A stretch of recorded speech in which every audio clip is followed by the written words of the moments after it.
तो चलिए दोस्तों, बिना किसी देरी के सीधे आज की इस खौफनाक दास्तान में गोता लगाते हैं।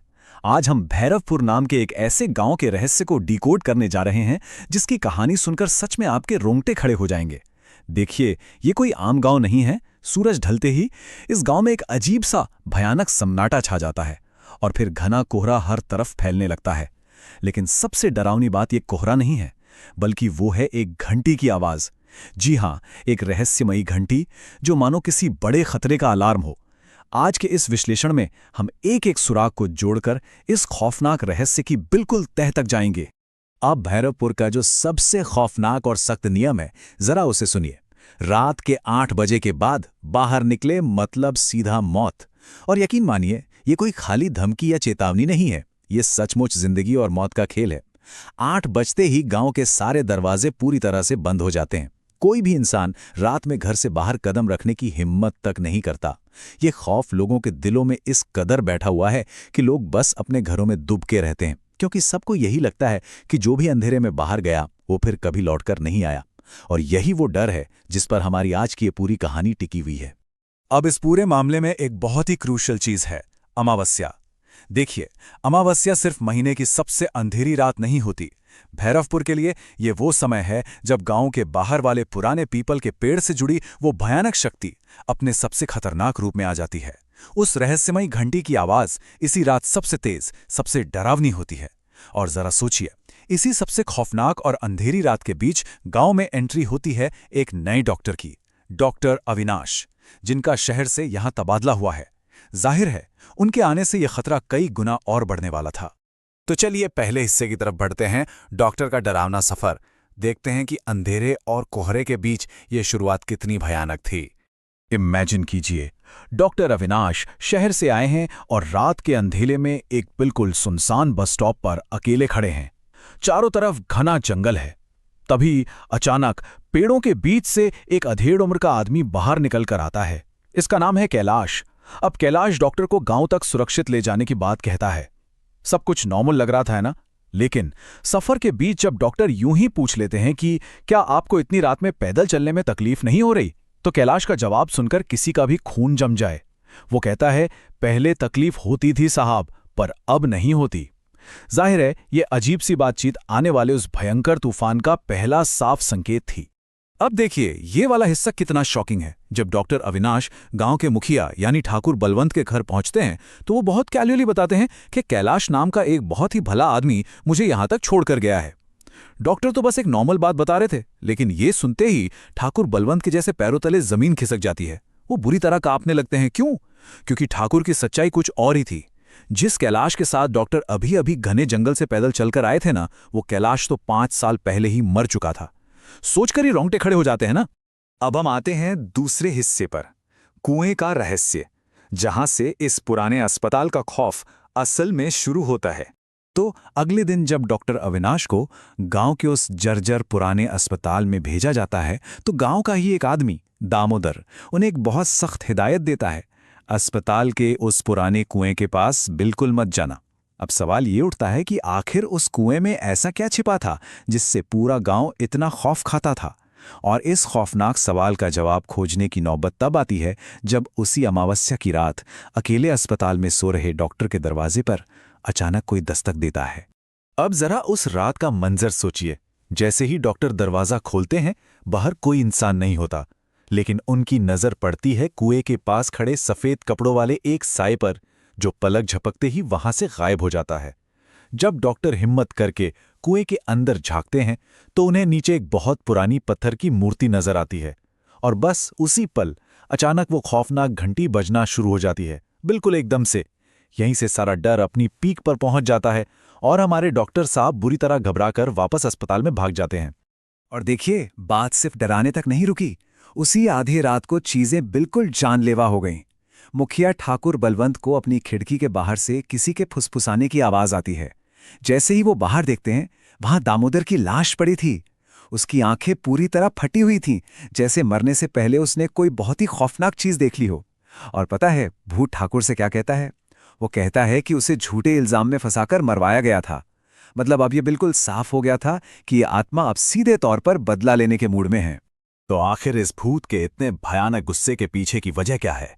आइए देखते हैं हमारे तीसरे हिस्से में कैलाश की वो दर्दनाक कहानी, जो गांव के अतीत का एक बहुत ही काला पन्ना है।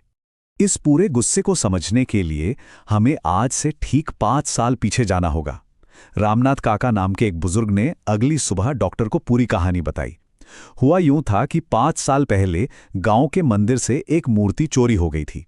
चोर मूर्ति लेके तालाब की तरफ भागा और बदकिस्मती देखिए, हमारा कैलाश भी उसी वक्त वहीं तालाब के पास मौजूद था। फिर क्या था, भीड़ ने बिना कोई सबूत देखे, बिना कुछ सोचे समझे उस बेकसूर कैलाश पर चोरी का इल्जाम मढ़ दिया। इस झूठे इल्जाम और घोर अपमान से कैलाश इतना टूट गया कि अगली ही सुबह उसने गांव के बाहर उसी पीपल के पेड़ पर फांसी लगा ली। ये भीड़ के एक भयानक अंधे इंसाफ का बहुत ही दुखद नतीजा था। और अब सबसे दर्दनाक हिस्सा, उस घंटी का रहस्य। गांव वालों ने कैलाश को सरेआम जलील करने के लिए, उसे चोर साबित करने के लिए बहुत ही बेरहमी से उसके गले में जानवरों वाली एक घंटी बांध दी थी, ताकि वो गांव में जहां भी जाए वो घंटी बजे और लोग उसे चोर चोर कहकर चिढ़ाएं। मरने के वक्त भी, फांसी के फंदे पर भी वो घंटी उसके गले में ही थी। और दोस्तों, यही वो वजह है कि आज वही घंटी उस भटकती आत्मा के खौफ की पहचान बन चुकी है। इसी वजह से कुएं के पास डॉक्टर के सामने आकर कैलाश की आत्मा ने एक बहुत ही दमदार बात कही। उसने बिल्कुल साफ लफ्जों में कहा, असली चोर अभी भी इसी गांव में मजे से घूम रहा है और जब तक उसे सजा नहीं मिलेगी, मुझे मुक्ति नहीं मिलेगी। अब देखिए, इस एक लाइन ने पूरी कहानी पलट दी। डॉक्टर अविनाश को अब अपना मिशन बिल्कुल क्लियर हो गया था। उन्हें इस रहस्य को सुलझाकर उस असली चोर को ढूंढ निकालना था। तो चलिए चौथे हिस्से की तरफ बढ़ते हैं, असली चोर का पर्दाफाश। देखते हैं कि डॉक्टर साहब ने अपनी सूझबूझ से इस गुत्थी को कैसे सुलझाया। लेकिन जरा सोचिए, ये कोई आसान काम तो था नहीं। 5 साल पहले हुए एक जुर्म का असली मुजरिम आप कैसे पकड़ेंगे? वो भी तब जब आपके पास ना कोई पुलिस है, ना सीसीटीवी और ना ही कोई और सबूत। एक डॉक्टर के लिए जासूस बनकर असली चोर को पकड़ना, आखिर ये सब कैसे मुमकिन था? और यहीं पर एंट्री होती है डॉक्टर के एक मास्टर प्लान की। उन्होंने इंसान के लालच का इस्तेमाल करके एक बेहतरीन मनोवैज्ञानिक जाल बुना।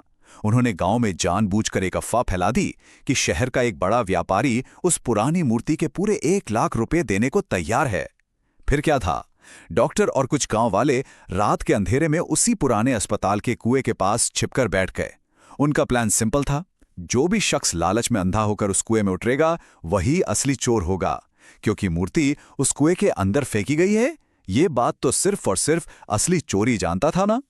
और यकीन मानिए, ये जाल बिल्कुल वैसा ही काम कर गया जैसा डॉक्टर ने सोचा था। मंगल नाम का एक गांव वाला पैसों के लालच में कुएं में उतरा और रंगे हाथों पकड़ा गया। सबके सामने फंसने के बाद उसने अपना गुनाह भी कबूल कर लिया। उसने बताया कि उसने तो मूर्ति को सोने का समझकर चुराया था, लेकिन जब उसे पता चला कि वो तो महज एक पत्थर की मूर्ति है, तो उसने डर के मारे उसे कुएं में फेंक दिया था। इस एक सच ने पूरे गांव को अंदर तक झकझोर कर रख दिया। उन्हें अपनी उस भयानक गलती का एहसास हुआ जिसके चक्कर में एक बेकसूर इंसान की जान चली गई थी।